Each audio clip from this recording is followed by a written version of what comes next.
বিশ্বাস করো উম্মে ইকরাম, আমি একটা কারণেই শিশুটাকে নিয়ে এসেছি। সে এতিম, তাকে কেউ নিচ্ছিল না। আমি তাকে নিয়ে ফেরার উদ্দেশ্যে রওনা হলাম।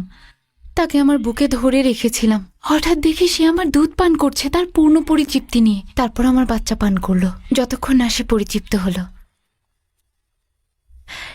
এরপর আমার স্বামী আমাদের উটের কাছে গেল। দেখলো উটের বাট দুধে পরিপূর্ণ। সেই দুধ আমরা পরিতৃপ্তি করে খেয়ে সবাই ঘুমোতে যাই। আমার বিশ্বাস তুমি বরকতময় একটা শিশু আমার ঘরে এনেছো হালিমা। তোমার কি মনে আছে হারিস, আমরা যখন মোহাম্মদকে নিয়ে ফিরছিলাম, আমি আমার দুর্বল বৃদ্ধ উট চালিয়ে আসছিলাম। তখন উটের গতি যেন আগের চাইতে অনেক গুণ বেড়ে গেল। কিন্তু যখন মক্কার উদ্দেশ্যে যাচ্ছিলাম, তখন এই উটটাই চলতেই পারছিল না। আমার বান্ধবীরা জিজ্ঞাসা করলো, এটা কি সেই উট? আমি বললাম হ্যাঁ। তারা বলল আশ্চর্যজনক। দুধটুকু খেয়ে নাও হালিমা, আপনিও নিন উম্মে ইকরাম। তারপর শুনুন, আমরা আমাদের সাদ ভূমিতে আমাদের বাড়িতে আসলাম। এই ভূমিটা তো কিছুদিন আগেও আমার দেখা সবচাইতে অনুর্বর ভূমি ছিল উম্মে ইকরাম। আমি কি মিথ্যা বলছি? ঠিকই বলেছ হারিস। তোমার কি মনে নেই আমাদের অবস্থা?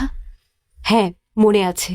আমরা যখন আব্দুল্লাহর পুত্র মোহাম্মদকে নিয়ে এখানে ফিরে এলাম, আমাদের সবকিছু কিভাবে যেন পাল্টে যেতে শুরু করলো। আমার গবাদি পশুগুলোকে ছেলেদের সাথে মাঠে ঘাস খেতে পাঠাই, ফিরে আসে দুধে পরিপূর্ণ হয়ে। আমরা সবাই পরিতৃপ্তি নিয়ে পান করি। যেখানে সাদ গোত্রের অন্য কেউ এক ফোঁটাও দুধ পাচ্ছে না, তারা তাদের রাখালদের কি বলে জানো? তোমরা যাও, অনুসরণ করে দেখো হালিমার পুত্ররা কোথায় পশু চড়ায়। মোহাম্মদ আমাদের জন্য সৌভাগ্য এনেছে। ও এখন কোথায়? ও ভাইদের সাথে পশু চড়াতে গিয়েছে। মাত্র 2 বছর বয়স, অথচ দুধ ছাড়িয়ে দিয়েছি। এই বাচ্চাটা আমাদের কাছে আমানতের মতো হালিমা। ওকে ওর পরিবারের কাছে ফিরিয়ে দেওয়ার সময় চলে এসেছে।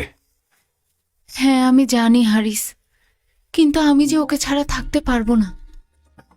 ওর মা আমিনা যদি আরো 2টা বছর আমাদের কাছে ওকে রাখার অনুমতি দিতেন। আমি নিজেও চাই ও আমাদের সাথে থাকুক, কিন্তু যেটা নিয়ম সেটা তো আমাদের মানতেই হবে, তাই না? ভাই মোহাম্মদকে নিয়ে কি বললে? আমরা ওকে ওর পরিবারের কাছে ফিরিয়ে দেব।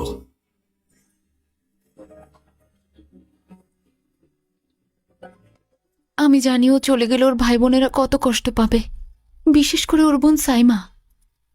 সাইমা মোহাম্মদকে অনেক বেশি ভালোবাসে। হারিস, হারিস শুনছো? আমি মোহাম্মদকে নিয়ে ফিরে এসেছি। মোহাম্মদ কোথায় আছে এখন? ওর ভাইদের সাথে ছাগল চড়াচ্ছে। তুমি মোহাম্মদকে তোমার কাছে রাখার জন্য ওর মা আমিনাকে কিভাবে রাজি করালে বলো তো? এটা কাবার মালিকের রহমত হারিস।